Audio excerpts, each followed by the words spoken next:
മന്ത്രിയായി ചുമതലയേറ്റ ശേഷം ആദ്യമായി ഗുരുവായൂരിലെത്തിയ ദേവസ്വം മന്ത്രി ശ്രീ കെ മുരളീധരൻ രാവിലെ 5:45 ക്ഷേത്ര ദർശനത്തിനെത്തിയത്. ശ്രീ ഗുരുവായൂരപ്പ ദർശന സായുജ്യം നേടിയ ശേഷം ഉഷപൂജയും കണ്ടുതൊഴുതു. തുടർന്ന് മമ്മിയൂർ നാരായണകുളങ്ങര ക്ഷേത്രത്തിലും ദർശനം നടത്തിയ ശേഷം 10:45 മന്ത്രി ദേവസ്വം കാര്യാലയത്തിൽ നടന്ന അവലോകന യോഗത്തിൽ പങ്കെടുത്തത്. ഭക്തജനങ്ങൾക്ക് സുഖദർശനമൊരുക്കാൻ ഗുരുവായൂരിൽ പരീക്ഷണാടിസ്ഥാനത്തിൽ വെർച്വൽ ക്യൂ സംവിധാനം നടപ്പാക്കുമെന്ന് ദേവസ്വം മന്ത്രി കെ മുരളീധരൻ പറഞ്ഞു. ഭക്തജനങ്ങൾക്ക് ആവശ്യമായ നവീന സൗകര്യങ്ങൾ ഒരുക്കി ഗുരുവായൂർ, ശബരിമല, കൊട്ടിയൂർ ക്ഷേത്രങ്ങളെ മികച്ച തീർത്ഥാടന കേന്ദ്രങ്ങളാക്കി മാറ്റുമെന്നും മന്ത്രി അറിയിച്ചു. ഗുരുവായൂരിൽ ദേവസ്വം ഭരണസമിതി അംഗങ്ങളുടെ സാന്നിധ്യത്തിൽ വിവിധ വകുപ്പ് മേധാവികളുമായി നടത്തിയ അവലോകന യോഗത്തിനു ശേഷം മാധ്യമങ്ങളോട് സംസാരിക്കുകയായിരുന്നു മന്ത്രി.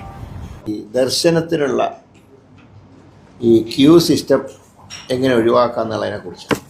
ഇപ്പോഴത്തന്നെ ദേവസ്വം ഭരണസമിതി പരീക്ഷണാടിസ്ഥാനത്തിൽ വെർച്വൽ ക്യൂ സംവിധാനം ഏർപ്പെടുത്താൻ തീരുമാനിച്ചു.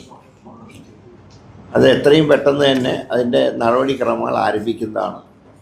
ഇന്നത്തെ യോഗത്തിൻ്റെ പ്രധാന തീരുമാനം അതാണ്, വെർച്വൽ ക്യൂ സമ്പ്രദായം നടപ്പിലാക്കുക. ശബരിമലയിലൊക്കെ അത് പരീക്ഷിച്ച് വിജയിച്ചിട്ടുള്ളതാണ്. അത് ഗുരുവായൂരിലും ഏർപ്പെടുത്താനാണ് തീരുമാനിച്ചത്.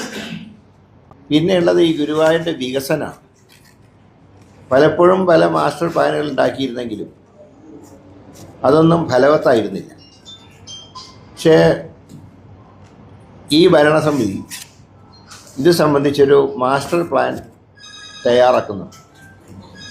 അതിനോടനുബന്ധിച്ച് അക്വിസിഷൻ നടപടികൾ, അത് റവന്യൂ വകുപ്പിനോട് മൊത്തം ഗുരുവായൂരിൻ്റെ വികസനത്തിനുള്ള ഭൂമി ഏറ്റെടുക്കാൻ 9 മാസത്തിനുള്ളിൽ ആ നടപടിക്രമങ്ങൾ പൂർത്തിയാക്കാൻ ആവശ്യപ്പെട്ടു.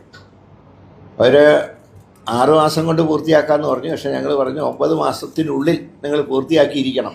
ഇനി അതിന് അവിടുന്ന് കൂടുതൽ സമയം തരില്ല. പക്ഷെ അങ്ങനെ പറയുമ്പോൾ വേറൊരു കാര്യം കൂടിയുണ്ട്. എല്ലാവരുടെയും സഹകരണം ഉണ്ടെങ്കിലേ അത് പൂർത്തിയാക്കാൻ കഴിയും. Devaswom chairman Shri A V Gopinath, revenue Devaswom secretary Shri M G Rajamanikyam, Devaswom ഭരണസമിതി അംഗങ്ങളായ Brahmashri Mallisseri Parameswaran Namboodiripad, Shri C Manoj, Shri Manoj V Nair, Shrimati M U Shinija, administrator ചുമതല വഹിക്കുന്ന ജില്ലാ കളക്ടർ ശ്രീമതി ശിഖ സുരേന്ദ്രൻ, റവന്യൂ ദേവസ്വം ഉദ്യോഗസ്ഥർ, ദേവസ്വത്തിലെ വിവിധ വകുപ്പ് മേധാവികൾ എന്നിവർ യോഗത്തിൽ സന്നിഹിതരായി.